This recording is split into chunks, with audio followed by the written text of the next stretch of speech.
Hey everybody, welcome to TYT. Anna Kasparian and Nando Vila with you.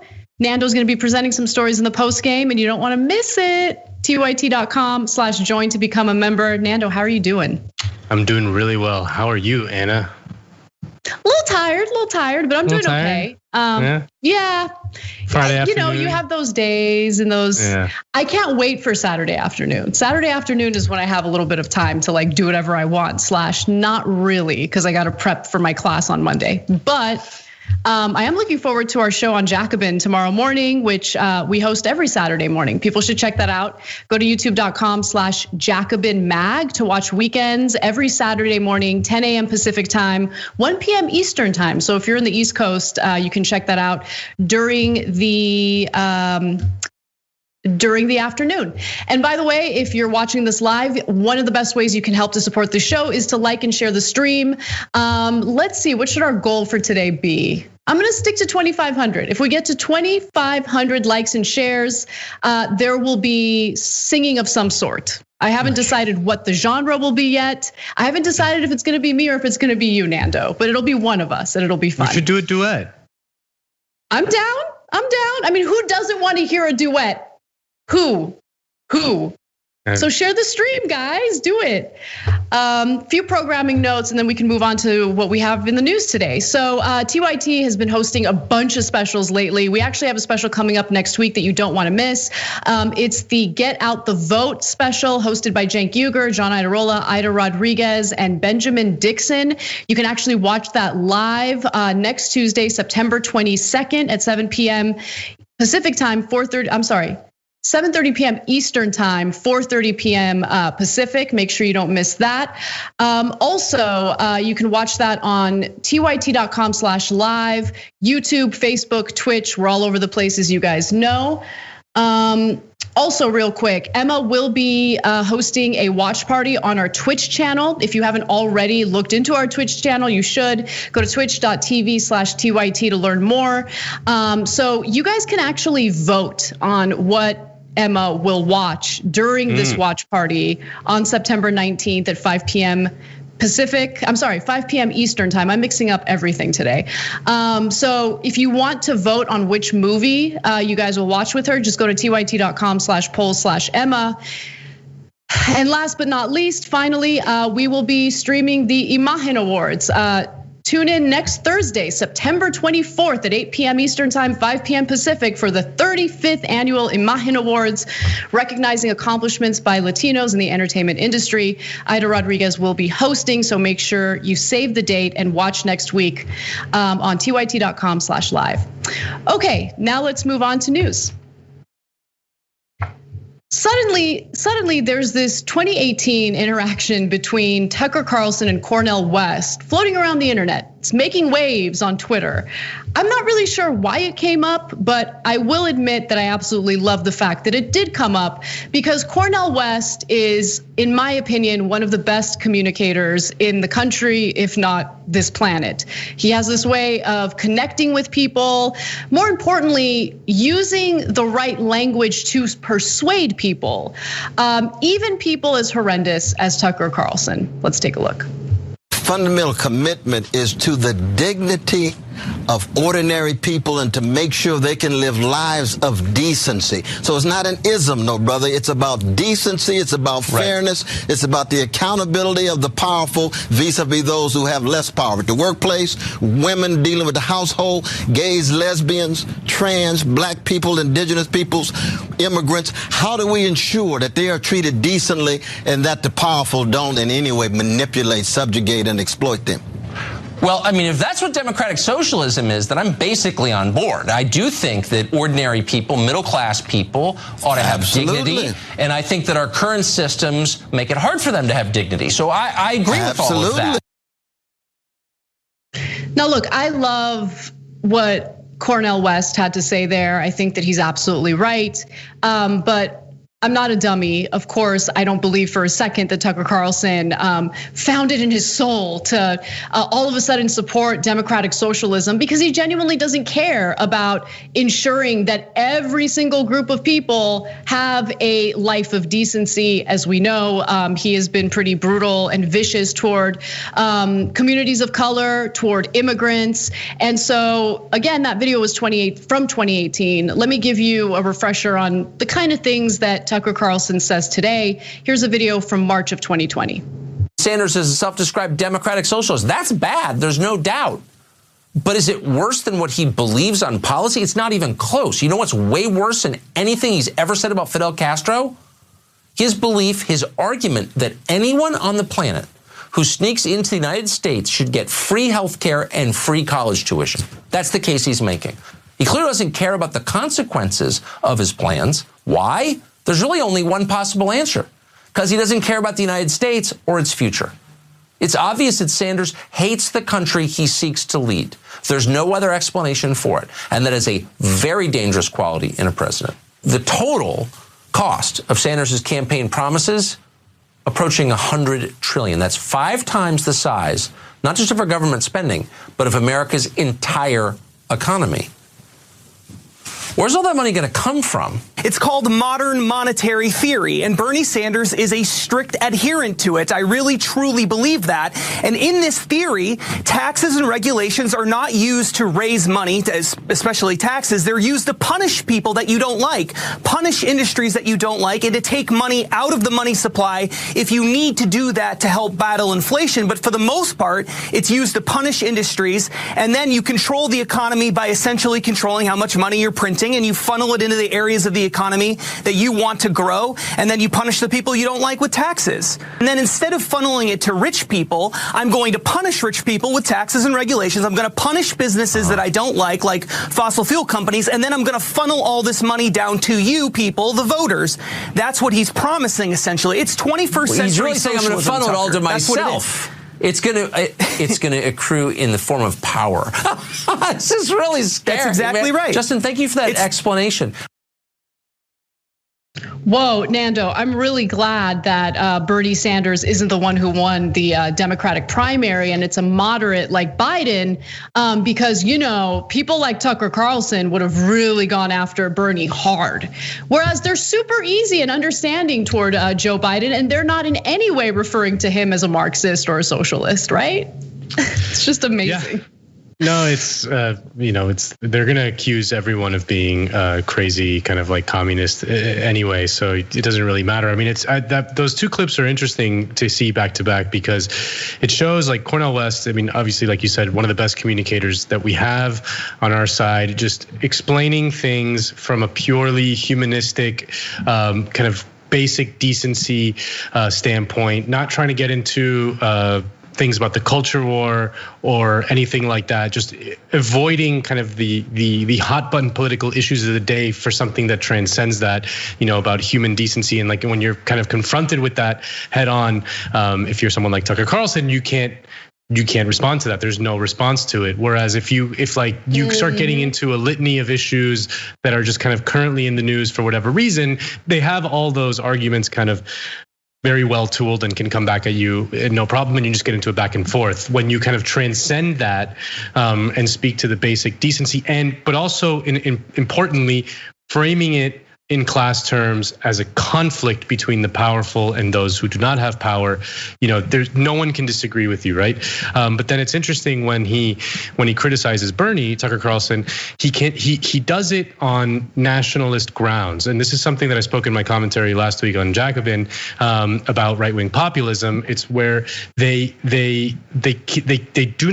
try not to talk so much about the left's critique of capitalism. More, they try to talk about it as on the frame that they're familiar with, which is hardcore nationalism, right? So he says that like Bernie wants everyone to come into the United States and have free healthcare, and that's just like gonna have a horde of immigrants that's gonna change the sort of fabric of American society. So that's the only response that Tucker Carlson can come up with, and obviously in this like fantasy about Bernie being an adherent to modern monetary theory, of which there is no evidence.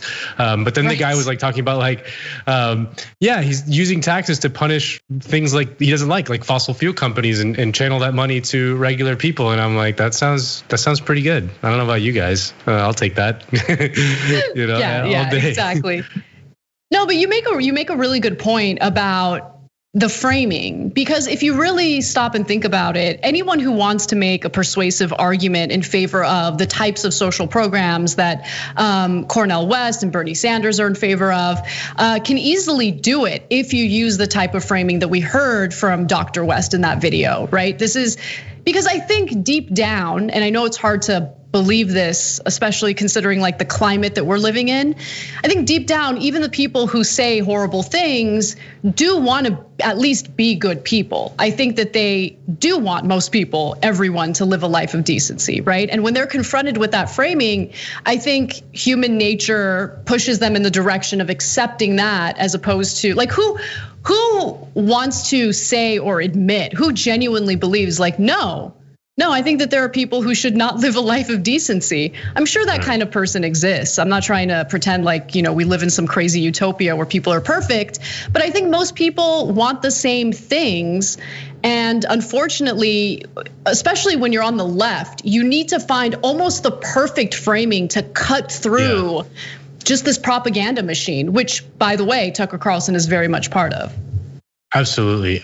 And he, Tucker Carlson is, I've followed his career for a long time, ever since he wrote a very long, kind of well-written, but like very right-wing piece about Elian Gonzalez back in like the late 90s. And he was like this young wonderkin kind of conservative that then got his own show on CNN. And he was like this cartoon elitist that would wear a bow tie. And now he's sort of reframing himself or rebranding himself as this sort of working man's hero when he's just like a cartoon elite and always has been his entire life. And so, but you're right that like when you frame those, that's the thing is like message discipline around the framing, and it's you advocate for basic human decency and you identify the true enemies, right?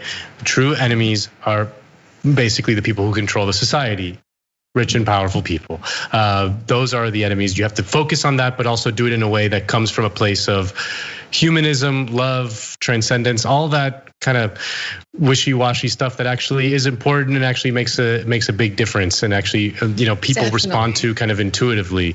It's cliche at this point, but like that's what Martin Luther King did. He like always understood who the enemies were, but like spoke in this universal language of like love and human solidarity, and that's what's going to set us free.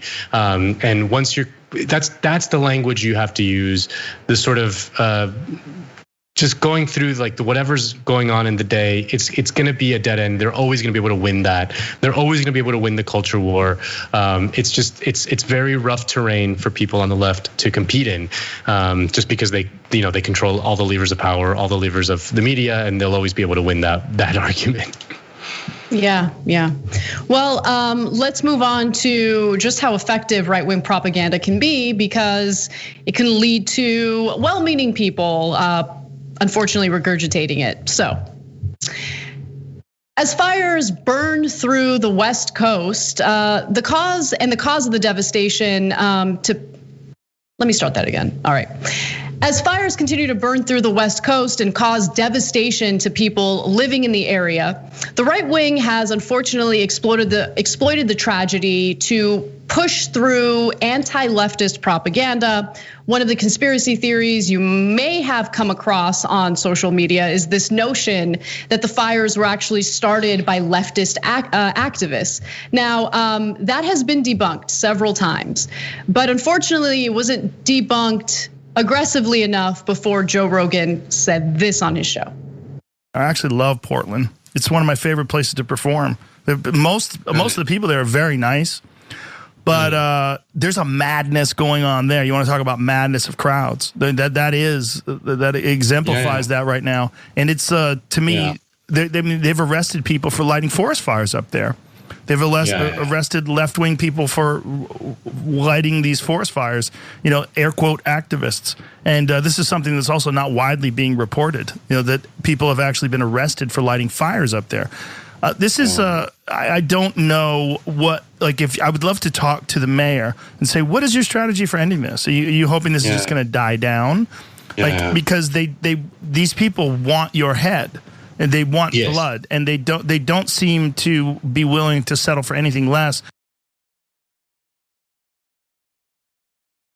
There are two types of people who spread misinformation. Okay, there are people who intentionally do it, thus spreading disinformation, and then there are people like Rogan, where I think intentions matter, and he got it wrong. He did apologize, so I want to make sure you guys know, he didn't intentionally spread this type of anti-leftist propaganda. He took credit for it. Let's go to his apology. The last two graphics here. He said, "I effed up on the podcast with Douglas Murray and said that people got arrested lighting fires in Portland. That turns out not to be true. I was very irresponsible not looking into it before. I repeated it. I read one story about a guy getting arrested for lighting fires. Turned out to be true, but the other I read about people getting arrested for lighting fires in Portland was not true. I repeated it without looking into it, and it was a really effed up, stupid mistake. That won't happen again. I'm sorry." Okay, so that was a great apology. Okay, he took responsibility. It was an unequivocal apology. So let's just get that out of the way. This story isn't so much about Joe Rogan as it is about how incredibly successful propagandist organizations like Turning Point USA are at just publishing anything, like the most outlandish lies about people, about leftists, about protesters, about BLM.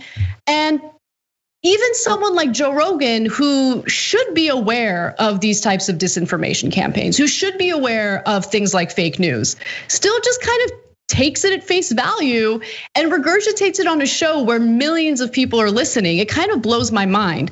But I do want to go to all the different ways the story was debunked, even before he apologized. Rogan apologized for the misinformation on his show. So the FBI in Portland actually had to debunk this on Twitter, writing, "Reports that extremists are setting fires in Oregon are untrue. Help us stop the spread of misinformation by only sharing information from trusted official sources."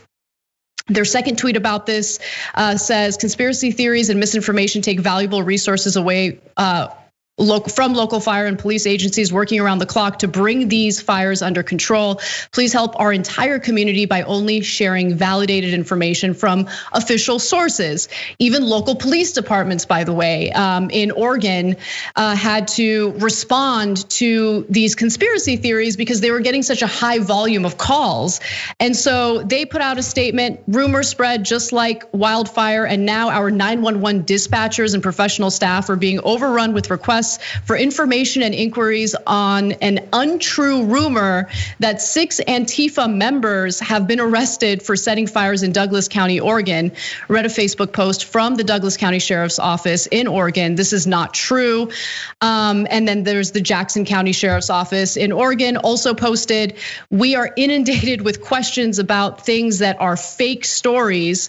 One example is a story circulating that varies about what group is involved as to setting fires and arrests being made." So again, it's been debunked. And I mentioned Turning Point USA for a reason, because a tweet from a self-described representative for conservative youth group Turning Point USA, which has been shared about 2,900 times, said the fires were allegedly linked to Antifa and the riots. As we know, that's not true. But Nando, I mean, it's, I don't know what the right response is, right? Because even well-meaning people, they just fall for it. Yeah. And it gets repeated, regurgitated. No one questions anything. No one's ever skeptical of things like this. They just accept it at face value because the right is really good at propaganda and controlling a narrative. Yeah, and it's frustrating. You know, Joe Rogan has had on his show a guy named Tom O'Neill who wrote a book called Chaos, which was all about, you know, it started off as an investigation into the Manson murders, but then really became a story about how the FBI and the CIA and local police departments work together to basically infiltrate left-wing groups and create panic and hysteria over them.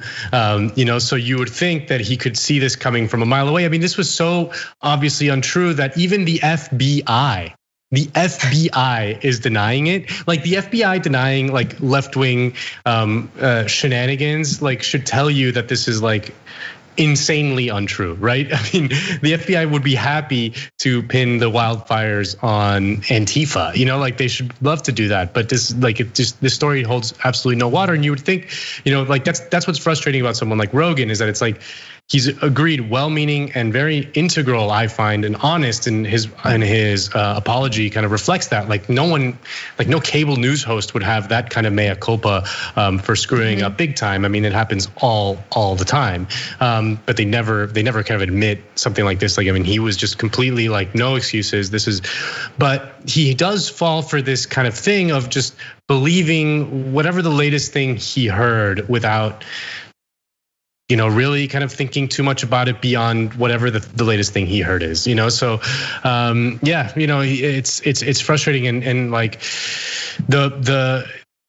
what the reality is that most people just aren't equipped to deal with misinformation and propaganda, which is why we have to find some sort of solution to it. Like there's just no, you know, this is something that there used to be laws in place against it. There used to be kind of federal regulations against it. They were often abused and all that stuff. But at the end of the day, like there was kind of an expectation that you had to report things that were true, you know, and that those laws were kind of dismantled, but in the 1980s. But you know, like there has to be some sort of way that we can regulate as a society the information that flows around, you know, like that is integral to the maintenance of a functioning society is like accurate and true information so that we can make informed decisions. Like if we don't take some sort of control over that, some sort of democratic control over the information, like we're going to be in a endless spiral of fake news and misinformation campaigns and all that, because there's just no way to stop it.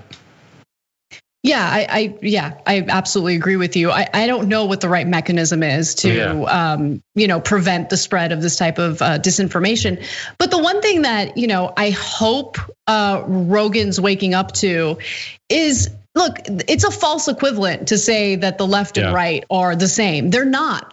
Yeah. So I appreciate and respect the fact that he's open-minded. He wants to have people with all different opinions and, you know, ideological identities surrounding him. That's great. But I hope that he's at least keeping tabs on the number of right-wing guests he's had on who ended up being grifters, who ended up being liars. You know, like it's happened so many times. Like he's now openly calling Dave Rubin stupid on his show. But I'm glad, like he came to that realization. He's not a dumb guy. He came to that realization. He knows that Dave Rubin is what he is. But it's not just about Dave Rubin. Like I feel like people he regards as friends fill his head with all sorts of disinformation. It drives me nuts because sometimes he repeats it on his show and I'm just like, I really like this interview you're having, but like that kind of stuff turns reasonable people who do want to hear other opinions off. You know what I'm saying? No, and people, I'm not the first one to point this out, but like Rogan is popular. First of all, because he's a very talented interviewer, but also because he's pretty much an avatar for the way the average American interacts with politics and the news. He does kind of, you know, most Americans are kind of like Rogan in their political beliefs. They have these kind of heterodox beliefs that don't adhere to the standard kind of partisan liberal versus like Democratic versus Republican divide that we see kind of in the discourse all the time. Most Americans are kind of like Rogan in that they reject both of the parties and they kind of hold heterodox beliefs around the other stuff, right? And Rogan is just kind of a perfect avatar for it in that he believes things like, that there should be single payer healthcare and Medicare for all is like a sort of like obvious thing to him, but that also like there's these like bands of Antifa roving around, like murdering people willy-nilly or whatever, but that's pretty much probably what, like, if you just kind of go out in the world and talk to the average American, they're more like him than I don't know, Joy-Ann Reid on MSNBC. Like no one has her political beliefs. You know what I mean? Or political identity. No, you did a good job. You did a good job turning a negative into a positive. It could be worse. It could be Joy-Ann Reid, and I prefer Rogan because at least he's open-minded. For example, Joy-Ann Reid is a perfect example of someone who was caught in a lie or caught in a bad thing and refused to apologize. Just kind of plowed right ahead through it. And Joe Rogan, when he's caught, and he, to his credit, he admits it, and that's why people respect him a little bit more. Yeah, he takes responsibility for sure. All right, we got to take a break. When we come back, we have more news for you, including rejected ballots in a swing state. Take a guess which demographic had the highest number of rejected ballots. I'll tell you when we return. We need to talk about a relatively new show called the Republic, or UNFTR. As a Young Turks fan, you already know that the government, the media, and corporations are constantly peddling lies that serve the interests of the rich and powerful. But now there's a podcast dedicated to unraveling those lies, debunking the conventional wisdom. In each episode of the Republic, or UNFTR, the host delves into a different historical episode or topic that's generally misunderstood or purposely obfuscated by the so-called powers that be, featuring in-depth research, razor-sharp commentary, and just the right amount of vulgarity. The UNFTR podcast takes a sledgehammer to what you thought you knew about some of the nation's most sacred historical cows. But don't just take my word for it. The New York Times described UNFTR as consistently compelling and educational, aiming to challenge conventional wisdom and upend the historical narratives that were taught in school. For as the great philosopher Yoda once put it, you must unlearn what you have learned. And that's true whether you're in Jedi training or you're uprooting and exposing all the propaganda and disinformation you've been fed over the course of your lifetime. So search for UNFTR in your podcast app today and get ready to get informed, angered, and entertained all at the same time.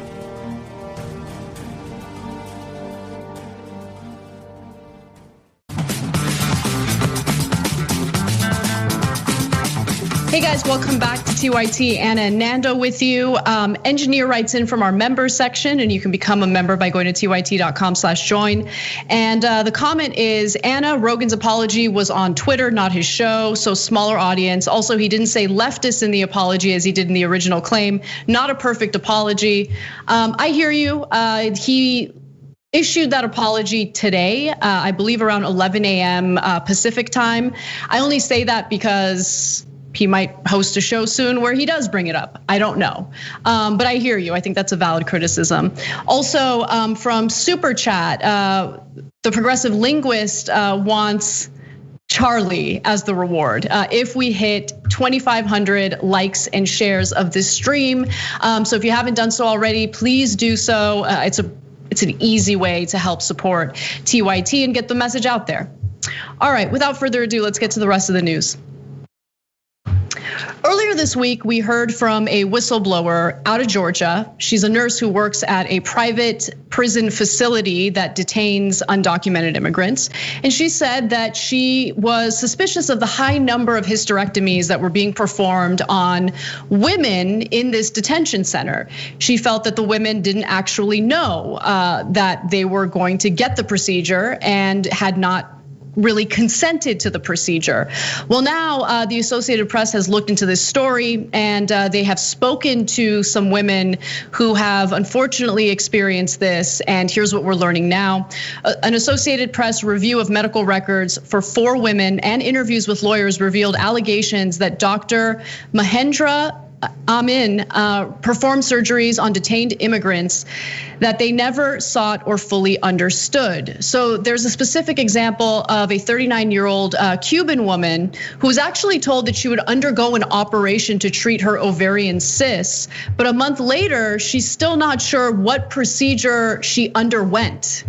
So she keeps asking them questions and she can't get a straight answer. She was quoted as telling the Associated Press, "The only thing they told me was you're going to go to sleep and when you wake up, we will have you finished, or we will have finished." So there was a lack of information, given to her prior to the surgery. They told her that they needed to deal with ovarian cysts. They're not answering questions now. Now, after she repeatedly requested her medical records to find out, Irwin County Detention Center gave her more than 100 pages showing a diagnosis of cysts, but nothing from the day of the surgery. So they just keep refusing to give her the information she wants. So she also kept her hospital bracelet, and that's how she found out that it's likely she was given a hysterectomy. It has the date August 14th, and part of the doctor's name, and it is the doctor who was referenced earlier, a gynecologist linked this week to allegations of unwanted hysterectomies and other procedures done on detained immigrant women that eliminate their ability to have children. That's what a hysterectomy does. It removes either part or the entirety of a woman's uterus. Yeah. This is happening in our country. Yeah. No, it's beyond bad. I mean, and look, I don't want anyone to think like we don't have a history of this, because we do. California has a history of sterilizing female prisoners. And so it's not far-fetched that it could happen again. And of course, I mean, we're dealing with a private prison that's operating this facility, okay? Strike one. Just read about the history of private prisons and how unbelievably brutal and vicious they've been to people in custody. And then number two, under the Trump administration that has gone to great lengths to dehumanize people. It wouldn't surprise me at all that something like this would be going on. Yeah. No, it seems pretty clear that what's going on here is that this private prison company, I think it's called LaSalle, that operates this ICE detention center, like they get paid more if they're billing the government for these surgeries. So, there's, maybe it's not like, the cartoon villain Nazi guy who just like has this mad scientist thing, but it's the kind of thing where it's like, they're quick to pull the trigger on, a little problem, just surgery. More surgery. The more surgeries you bill for, the more money you get paid. You make money on each surgery. It's the insanity of healthcare for profit. It's the insanity of prison for profit. Like it just creates these horrible, horrible incentives, which will eventually win the day. But like you said, this is like there's been a long history in America of forced sterilization. I know that in Puerto Rico, for example, because they were American citizens and could emigrate to the United States. Basically anytime they wanted, there was this like panic in the 1930s and 40s that there would be like hordes of Puerto Ricans coming over. So they basically, and that they were gonna like take over, entire cities and things like that. So they basically sterilized almost like a third of the women in Puerto Rico in like the 1940s. Yeah, I mean, it's a very little known story. There's a very good book called The War Against All Puerto Ricans that describes this process in great detail. A guy named Cornelius Rhodes was the head of it. He was then put on the cover of Life magazine for his efforts, but it's just this insane system that we have, and like you said, obviously fomented by the Trump administration. Obviously, these ICE detention centers think they can operate with impunity because no one's really going to look into them. I mean, the Trump administration is not going to look into them. They're not going to care if there's rampant criminality going on. So yeah, I mean, it's horrible. I don't know like what else to say about it. Yeah, I mean, this is one of the stories. I mean, there's what analysis can we give other than this is brutal, horrendous, and this is, I mean, again, if there's a profit motive here, of course, whenever there's a profit motive, whenever there's an opportunity for a private corporation, in this case LaSalle, to increase their profits by billing the government for certain medical procedures, then yeah, they're going to take advantage of that. They're going to abuse it. We've seen it happen in a number of various contexts. And it doesn't matter, like there is no question about morality here. I mean, obviously we find it immoral, but when it comes to a private corporation and its financial interests, they're not thinking about morality. They're thinking about their bottom line and they're thinking about their investors. That's how this works. Yeah. Yeah. It's the insanity of taking things that should be public goods, public, operations, publicly funded things, and taking them private and putting in a profit motive. I mean, there's going to be abuse in that sense. It's just someone's going to take advantage of it. Someone's going to do it, and we just have to take away that incentive. Like, yes, we can morally shame and condemn these people as we should because they are monsters, but as long as the system remains in place, there will be others who do the same. The sort of like, we're going to hold them accountable or whatever. Like, eventually it's going to happen again and again. You need to eliminate the profit motive altogether from healthcare and from prisons. 100% full stop. So I took my first break a little late. I'm gonna go ahead and take the second break early. That way we'll have ample time to do our next two stories. When we come back from the break, we'll talk about rejected ballots out of North Carolina, a pretty important swing state.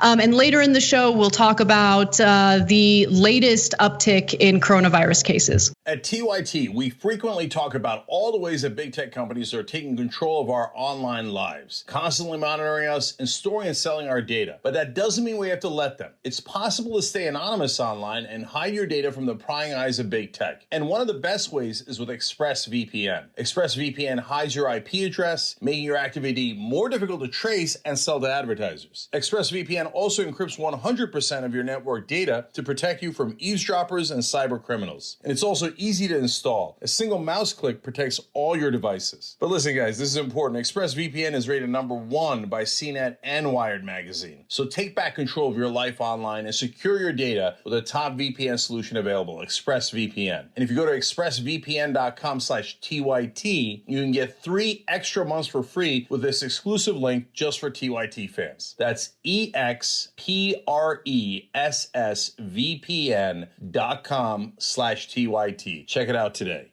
Come right back. Hey guys, welcome back to TYT. Anna and Nando with you. All right, let's take a look at the thermometer where I beg you guys for money because that's what we do now. We are fundraising, trying to raise enough money to keep TYT sustainable. Our fundraising effort is at tyt.com/go. The goal was to raise $200,000 this month and we are nowhere near it, but I do want to say thank you to all of our supporters for donating to this effort and keeping us honest and sustainable. We love you guys. Also, we are at 1,400 likes and shares of this stream, which means we're nowhere near the goal that I set out for 2,500 likes and shares. So Charlie is unlikely to make an appearance on this show unless somehow Brett updates me later today and lets me know that we hit that goal.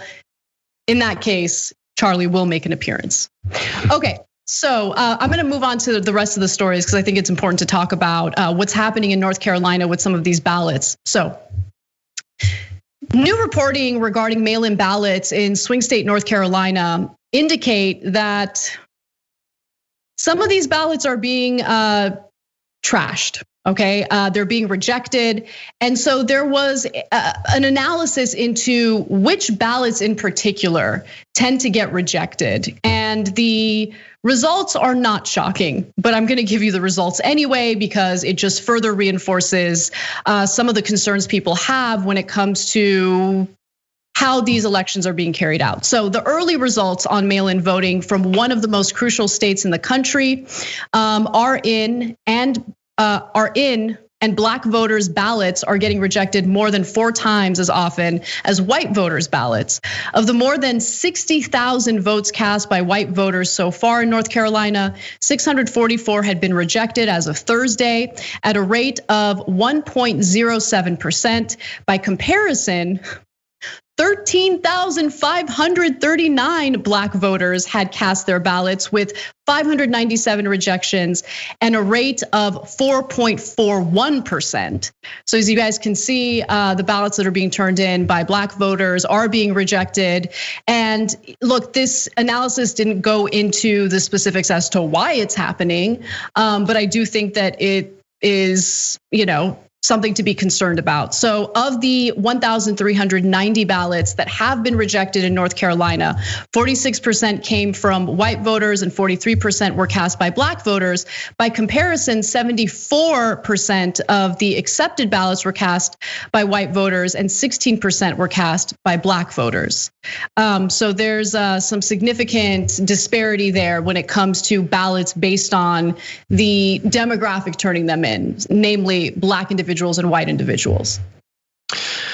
Yeah, in 2013, the Supreme Court basically struck down the 1965 Voting Rights Act, which was the most important law of the civil rights movement. It was the one that actually gave teeth to a lot of the previous civil rights acts in 1964, 1957. Like they were all kind of meaningless until they were coupled with the 1965 Voting Rights Act, which stated that, in the states that had a history of racial discrimination in voting patterns, that they would have to have pre-clearance from the federal government to make any change in like the voting protocols or whatever.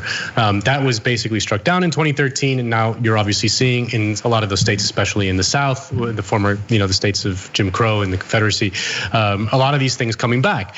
And the reason why the Voting Rights Act was so good is because you didn't need to prove kind of racist intent. Like like who knows whether like black people are obviously like disproportionately poorer than white people in the South. So like and that has all kinds of effects in like when they're like registering to vote and how they can fill out forms and things like that. But that doesn't matter. The intent doesn't matter. The point is that like it's at a rate of 4 times more. Therefore, according to the Voting Rights Act, the federal government would be able to step in and remedy the situation, but now they can't because the Supreme Court said we can't do that anymore. So the centerpiece of civil rights has been gutted, and this is the effect. Yeah, you're absolutely right. And anytime there was a statewide effort to change some of the election regulations, especially in southern states, the Voting Rights Act ensured that the state would have to check with the Department of Justice. In this case, it's a little different because you have William Barr running it, so I wouldn't really trust him. But the point is, there was a system of oversight to ensure that any effort to disenfranchise voters would be squashed immediately. That's gone now, and we are seeing the negative ramifications of that. But also, to a broader point that I want to make, Nando, and I want to get your thoughts more importantly. Everyone keeps talking about how important it is to vote in this election, how important it is to support Joe Biden, how important it is to get Donald Trump out. But I feel like there isn't enough emphasis on undoing, some of the damage that the Republican Party has already, like how they've already implemented certain policies that disenfranchise voters, how all this disinformation is being spread by Trump and his cronies about how mail-in ballots lead to widespread rigging. Like, there isn't really an effective counter response by Democrats. Luckily, a federal judge just yesterday ruled that Louis DeJoy, as the Postmaster General, must reverse all of the operational changes he made in the post office, which of course are going to make it incredibly difficult for the post office to process this high number of incoming mail-in ballots. So that's a little bit of good news. But the election is just weeks away. I mean, we're pretty close, and I just don't think there's been enough done to ensure that this is going to be a free and fair election. Yeah, I mean, you're absolutely right. I mean, the sort of liberal obsession is that voting is is kind of like the moral thing that you do in a way to express your morality or in some way, like that it is the sort of bedrock of the system of democracy. They do all these kind of campaigns, vote or die, rock the vote, they love all this stuff. But when it comes to actually protecting the mechanisms of how people can vote, like the Republicans are just like ruthlessly focused on power and how that works. Whereas liberals are just kind of like standing on the sidelines, kind of cheering on people to vote, but not actually making it easy to expand the access to voting. It's incredibly infuriating. I mean, this has been going on for years. Like, I mean, the resistance to it, like it's just been absolutely nil. Like when Democrats are in power, they need to institute the kind of nuts and bolts reforms that aren't, I mean, beyond like things like for healthcare for all, free public education for all those things, which would be great, but like just as a ruthless way to maintain their own power, they should be instituting things that make it incredibly easy for people to vote, because there are more Democrats in the United States than more people vote Democrat for the United States than Republicans. That's true at the presidential level. I mean, the Democrats have won the popular vote, like. They won it in 1992, they won it in 1996, they won it in 2000, they lost in 2004, they won in 2008, they won in 2012, and they won in 2016. There's more Democrats there, and if you look at the Senate, it's the same thing. More people vote for Democratic senators than Republican senators, but there's more Republican senators because of the way it's distributed. But so if the Democrats were ruthlessly focused on just this hyper kind of technocratic fix that would allow them to maintain more of their power, as feckless and corrupt as we think they are, and we can critique them all we want, like they also just don't understand how to maintain their own power. It's like the Republicans do that kind of all the time. That's what they're hyper focused on. Yeah. I mean, there's just, all I see is that giant mountain that Democrats have to climb, because it's, of course, everything we just mentioned right now, the importance of making it easy for people to vote and ensuring that it's a free and fair election. At the same time, though, even before that, they need to encourage people, inspire people to show up and vote or mail in their ballots. And by the way, if you happen to be one of the people living in North Carolina who had your ballot rejected, you can still vote in person, okay? So don't let that discourage you. Whether you're black, white, I don't care if you're gonna vote for Biden, Trump, although you're gonna vote for Trump, maybe, no, you can't, I'm just kidding. You can go to the polling place, you can vote. So please do that, because it is important for you to take part in this process. But yeah, you need to inspire people, number one, and you need to ensure that you protect like the mechanism in which people can vote for you so you can maintain power. And they're just awful at it. And people think when I say this, I'm just bitter because Biden's the candidate. No, we're past that. I'm trying to help. Like the fact that that people reject just information and evidence that can help blows my mind. But here we are. That's what we're dealing with. Okay, we're up to 1,800 likes, so we still need quite a bit. Come on, guys, you make me feel bad over here in front of my Charlie friends. Really wants to say hi. Yeah. It is Friday, but Charlie's ready to party, so. All right, we got one more story for you, and it's about COVID, so get ready. Coronavirus cases had finally started to decline. But now, after a decline in the summer, the US is experiencing yet another uptick in new COVID-19 cases, with a 13% increase last week alone. Let me give you some of these numbers. So new daily cases averaged about 39,700 over a week as of Thursday. That average has risen the past few days to 13% higher than the week before, and that's according to data from Johns Hopkins University. This comes after weeks of decline from a summer surge. It's well below the summer peak average of 67,300 on July 22nd. So that was the peak. Following that, the numbers started to finally decrease, and then as of last week, we experienced another another unfortunate 13% uptick in new coronavirus cases. And this is something to be concerned about because we're about to enter flu season. So hospitals are very much concerned that they're going to be slammed with regular seasonal flu patients on top of coronavirus patients. This is why it's so important for people to just wear a mask. Just wear your mask. Just wear the mask, okay? Just do it. Why is this so difficult? And by the way, I mean, we're not gonna shut down again. We're gonna keep doing what we're doing. But in the very least, like minor actions you can take on a personal level, just take them because again, like we don't have enough hospital beds, we don't have enough doctors. Our hospitals are not equipped to deal with a giant influx of flu patients and coronavirus patients. So just be considerate of other people. Be considerate about your own health. Anyway, I'm now rambling, Nando, but why don't you jump in? Did you see that lady? It was like in a Utah news report that was like, you know, when George Floyd said, "I can't breathe," they killed, like, you know, everyone was up in arms, and now we say we can't breathe, and they make us wear a mask. But I mean, you know, the mask thing is so important because we're gonna get no help from the government, like no help from the political class at all. Like, I mean, just last week, the French legislature passed an 84% furlough payroll like guarantee that like for all employees that were furloughed, they're gonna get 84% of their paycheck to encourage people to like continue the lockdown while they can deal with the coronavirus pandemic. Here, we're gonna get no help. Like people are gonna have to go to work. People are gonna have to make a living somehow.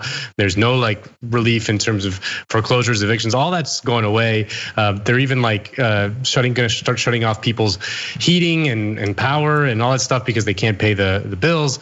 None of the help is coming, at least for the foreseeable future. So it's really on us, unfortunately, because the system is not going to help you. So the mask really is just the thing that can save us the most, or at least keep us kind of stitched together in some small way. No. We're in America. Don't say stitched together. Do not say stitched together. That'll dissuade people from wearing masks. We live in the United States. No, you have to speak a language that people are more responsive to, I guess. Okay, so hospital bills are very expensive. If you end up getting hospitalized from COVID, you might find yourself in financial ruin because we live in the United States. Please wear a mask. Please. Right? Like, yeah. Like frame it in a way. By the way, what I just said is absolutely true. Articles are starting to be written by specific people. They're profiling coronavirus patients who had to be hospitalized. Luckily, they recovered, but they're being slammed with medical bills, which, you know, to your point, Nando, they're not going to get any help paying for those bills. They're terrified. They don't know what they're going to do about it. Some people might have to file for bankruptcy. So, you know, I get it.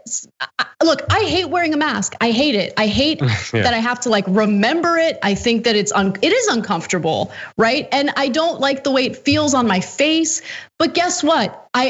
Yes, I'm very much concerned about other people, not just myself.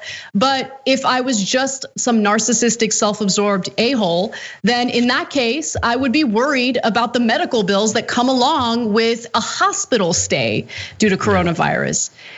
And, you know, just to kind of juxtapose the United States to other countries, Israel is also experiencing an uptick in coronavirus. And Prime Minister Benjamin Netanyahu, who is also a right winger, is like, we're shutting down. We're shutting down immediately. No ifs, ands, or buts about it. There was a small protest about it, didn't care. He's like, no, we got to shut down. We got to keep people safe. And so he's implementing a 3-week shutdown. The 3-week lockdown will begin 2 p.m. today, closing many businesses and limiting public gatherings. The move comes just hours before the beginning of the Jewish high holidays, when people usually attend religious services and gather with family and friends. Under the order, people must remain within 1 kilometer from their home, except for when shopping for food and medicine, attending protests. So he's like, all right, you guys don't like this, you want to protest, go ahead. He's allowing the protests to happen and going to work. So I'm not saying this because I think like Benjamin Netanyahu is such a great leader. I'm saying it because compare these two right-wing leaders. One of them is a doofus who only cares about the stock market. The other one, luckily is willing to do what it takes to keep his people safe. So, any final thoughts before we have to go, Nando? It's just like we don't even know the half of this disease. Like it could have long-term effects. We have no idea. So I'm not taking any chances. Like I don't know. I find it crazy that people would take chances with it. Like who knows what this thing does? Seriously. I know. All right, we're so up to close. 2,200 likes. We haven't made it, but if we hit that number during the members only post game, Charlie might make an appearance. TYT.com/join to become a member. We're gonna do some more news for you guys. See you then. Thanks for listening to the full episode of the Young Turks. Support our work, listen ad-free, access members-only bonus content, and more by subscribing to Apple Podcasts at apple.co/TYT. I'm your host, Cenk Uygur, and I'll see you soon.